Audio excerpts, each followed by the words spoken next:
There was a mirror in my grandmother's house that I was afraid of before I ever knew why. It hung at the end of the upstairs hall, in a wooden frame gone almost black with age, clouded in the corners the way old glass gets, so your face in it always looked like it was surfacing up through water. It had hung there longer than I'd been alive, longer than my mother had been alive. It was just part of the house, like the third stair that creaked and the smell of bread in the kitchen.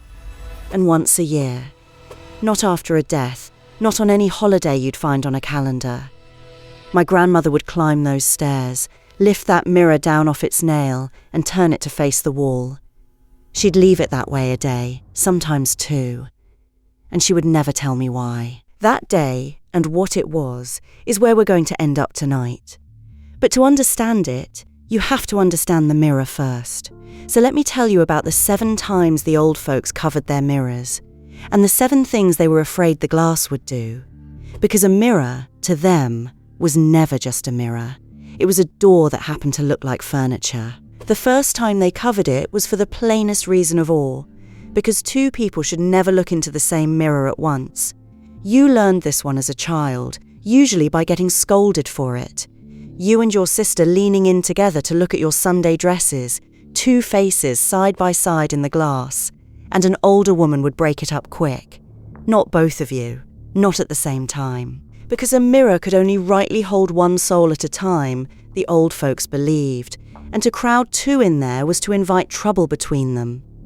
The 2 who shared a reflection would come to share bad luck, a quarrel that wouldn't heal, a rivalry, a parting of ways. And there was a crueler version, whispered among people with children, that if a very old person and a very young child looked in together, the glass might confuse whose life was whose, and quietly draw the child's years off toward the old.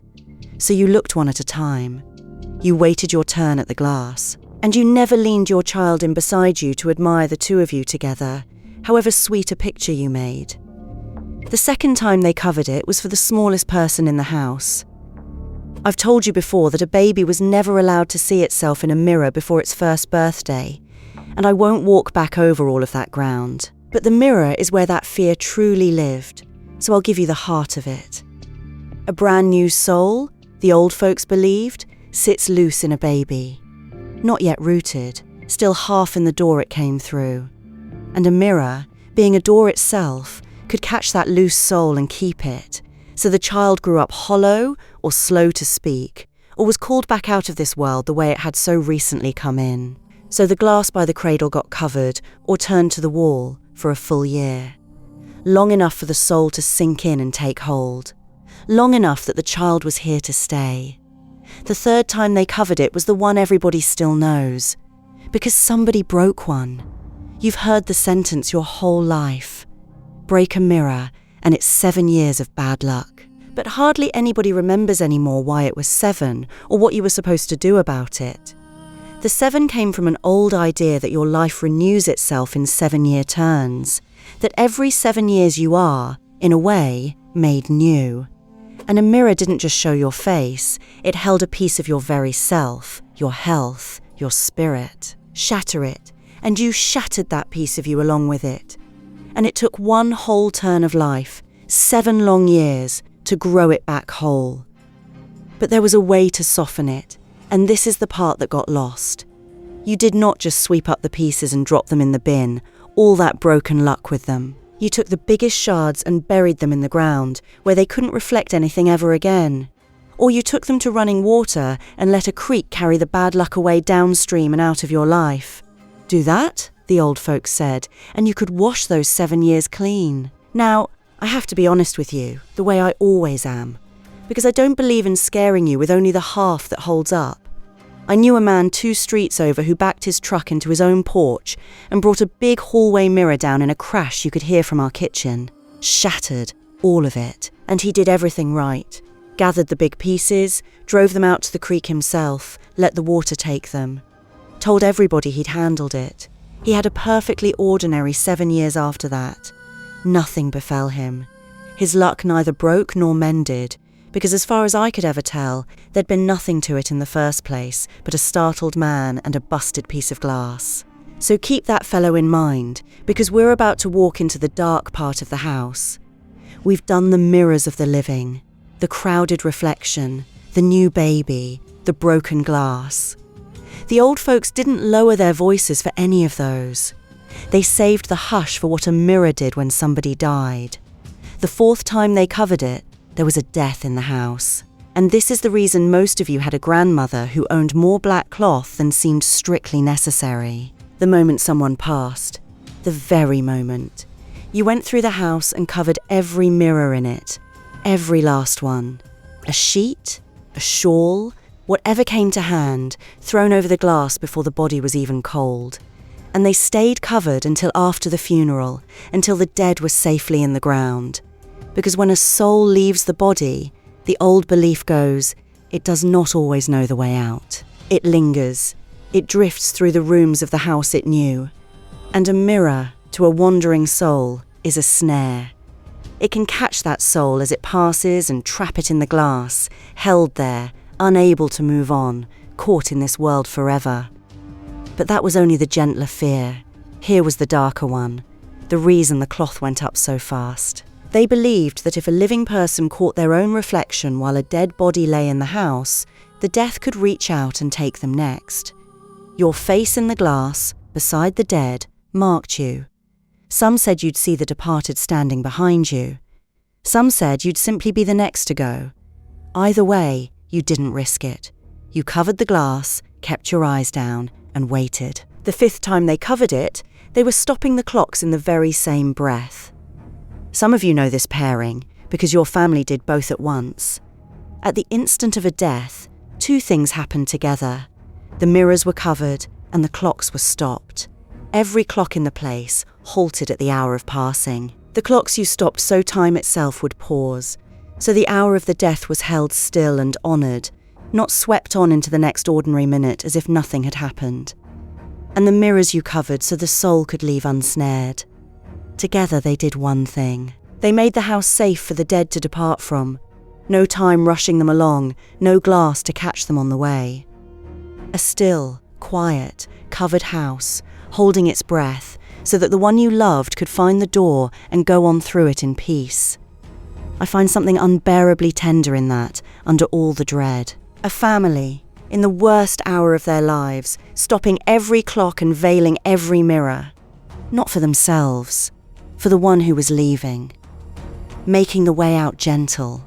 The sixth time they covered it was the strangest, and I'll tell it to you the way it was told, and let you do with it what you will. Sometimes a mirror was covered not because of what it might catch, but because of what it had already shown. There were stories, in every town, of a mirror that showed something that wasn't there. A figure in the doorway behind you. An empty doorway when you spun around. A face at your shoulder that was no face in the room. And coldest of all, someone in a house of grief who looked in and saw the room behind them with one living person missing from the glass, standing right there, casting no reflection at all. And a mirror that showed such things did not stay uncovered long. It got a cloth thrown over it, and more often than not, it never came back down. Out to the barn, into the ground, or facing the wall for the rest of its days. A glass that showed you what shouldn't be, there was a door that hadn't stayed shut. And you don't leave a door like that open in a house where people sleep. Here's the story they told where I came up. A woman lost her husband, sudden, in the night. In all the grief and scramble before dawn, one mirror in the back bedroom got missed, never covered. And her sister, coming to help, passed that room in the grey morning light and glanced in, the way you can't help but glance in a mirror. And she said, she swore it to the day she died, that she saw the bedroom behind her in the glass, and the bed, and her sister's husband sitting on the edge of it, looking back at her. She turned around. The room was empty. The bed was made. They covered that mirror. It never hung in that house again. Now. You can call that grief. You can call it a tired, frightened woman and a trick of dim light on old glass. The people who were there never could, and I'll let you sit with it yourself, because I've saved the last one for a reason, and it's the one closest to me. The seventh time they covered it. The seventh reason the old folks veiled the glass was during a storm. And this is the one I never understood, the whole time I was a girl. This was that day I told you about at the start. Not a death, not a funeral. Just the first big thunderstorm rolling over the ridge each season, the sky going green, black and low, and my grandmother climbing the stairs to take that mirror down and turn it to the wall. The old belief was this: a storm, a real one, thins the wall between this world and the next harder than anything else in life. The thunder, the lightning splitting the sky. For those minutes, the door between the living and the dead isn't just ajar, it's blown wide. And a mirror, in a storm, is the widest part of that open door. Lightning was even said to travel into a house along a mirror's reflection. But that was never the part my grandmother feared, and I know that now, because I finally asked her about it, near the end, when she was old and I was grown and we both knew our time for asking and answering was running short. I asked her why she still climbed those stairs in every storm to cover a mirror when she could barely climb them at all anymore. And she told me. When she was young, back across the ocean, in the country she left and never saw again, she lost her mother during a storm. A bad one, the kind that shakes the house. And in the thick of it, a little girl, frightened, she had looked into a mirror.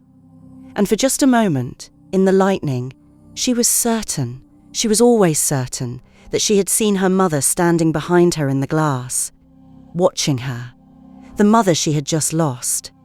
And she said it was the most beautiful and the most terrible thing that had ever happened to her. And she spent the rest of her long life covering every mirror at the first roll of thunder. Not because she was afraid of the dead, because she was afraid of how badly she would want it to happen again. She covered the glass so she wouldn't spend every storm searching it for a face that couldn't be there, so she wouldn't lose herself, storm after storm, looking back over her own shoulder for her mother. She covered the mirror to keep her grief from opening that door and never letting her leave the hallway.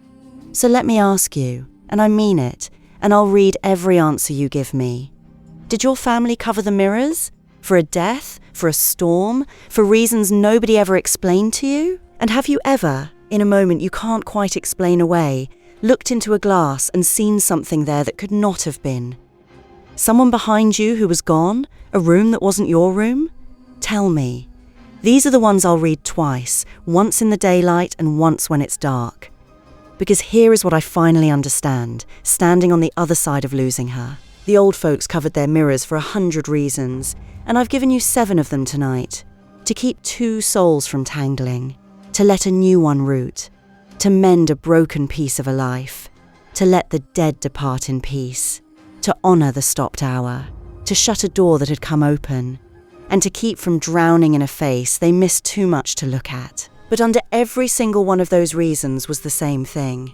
It was never really the dead they were guarding against. It was the pull of them. The terrible, tender pull of the ones we've lost. How much we'd give to see them once more. How easily we'd follow them if the glass ever showed the way. A covered mirror was never about fear of what's on the other side. It was about love for who's over there. And knowing you can't go yet. That mirror is mine now. It hangs in my hallway. And I'll tell you the truth. When the sky goes green and the first thunder rolls over the ridge, I climb up and I take it down and I turn it to the wall. Not because I believe I'd see her, because some part of me is afraid that I would, and that I'd never come back down those stairs again. So what's your count? How many of these did your family keep? The death, the storm, the broken glass, the baby, the 2 of you at the mirror at once. And tell me the one I asked for. Tell me about the time the glass showed you something it shouldn't have. I read every last one. Knock on wood on your way out.